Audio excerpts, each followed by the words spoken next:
So, I've got some really good American friends. Hi, John. Howdy, John. Hey, John.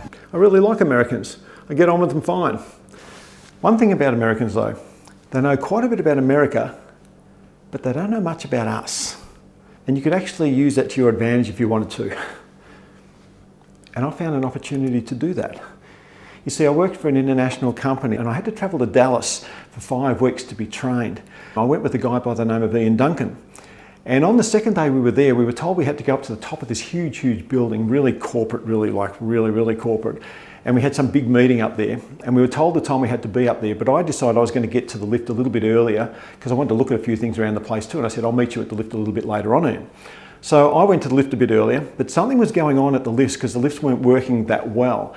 And suddenly there was more people gathering around and some guy said to me, oh, good morning. I said, g'day mate, how you going? He said, oh, you're an Aussie? I said, yeah mate, I'm an Aussie. They really liked the Australians. There was something about the Australian accent that they really loved. So I thought, let's just bung it on a bit. I said, yeah mate, yeah, I'm an Aussie. He goes, oh right, hey, this guy's an Aussie, this guy's an Aussie. And I said, yeah, how you going everybody, g'day. And the guy said, so where are you from? Sydney, are you? Because that's the one I know. I said, no mate, I'm not from Sydney, I'm from Melbourne. Oh, where's Melbourne? I said, oh, it's down south. So, oh, what's it like down there? I said, really cold, really cold. Oh, really cold? He said, well, it's really down near Antarctica. Have you ever looked at the map? So you've got Antarctica and then Melbourne. In fact, we've got to really be careful. We've got 2 main bays, Western Port Bay and Port Phillip Bay. And at certain times of the year, we have fairly large icebergs coming through the area and it's really quite dangerous. Quite often they even have to close the shipping lanes down. And they're going, oh, wow, sounds really bad. And I said, yeah, but there's been some good things too, because I think it's right about the 1930s, about in the 1930s, where a whole bunch of these tiny little penguins called fairy penguins got stuck on one of these huge pieces of ice.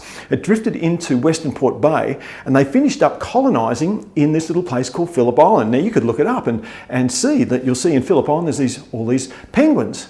And they're going, oh wow, and I'm going, I can't believe they're believing this. Meanwhile, I look over and Ian has probably been standing there for a couple of minutes and he's just looking at me doing this. So I continue with the story. They say, oh, what about kangaroos, mate? What about kangaroos? And I said, oh yeah, kangaroos. Plenty of them around the place. And they said, oh, so, you know, what are they like? And I said, well, it depends. You've got your wild ones. You don't go near them. They'll just rip you to shreds. But you've got your domesticated ones as well. They said, domesticated ones? I said, yeah. I said, they're different though. They're trained. Oh, you train kangaroos? I said, yeah, well, you can't just look after a wild kangaroo. And so they come into your house. No, they don't come into your house, mate. They can stay in your backyard. You can tie them up and that too. And there's special ones where the kids are able to ride to school and stuff.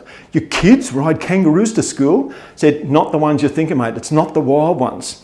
They have these smaller sort of, they're more like wallabies. And one of them goes, I suppose they keep the books in the pouch, do they? And I said, yeah. And they went, what? And I said, not in the pouch area. They've got a special plastic thing that goes there and the kids can put their books in there, of course. So eventually a lift comes and we all get in the lift and we're heading up there and I just keep telling these stories. I cannot believe how gullible they are. I've completely got them in. And they all get off probably around the 25th floor or so. And when the doors close, I'm by myself. And I remember just saying out loud, I cannot believe that they believed that. And this little voice behind me goes, not all of us believed that. Ian still rolling his eyes.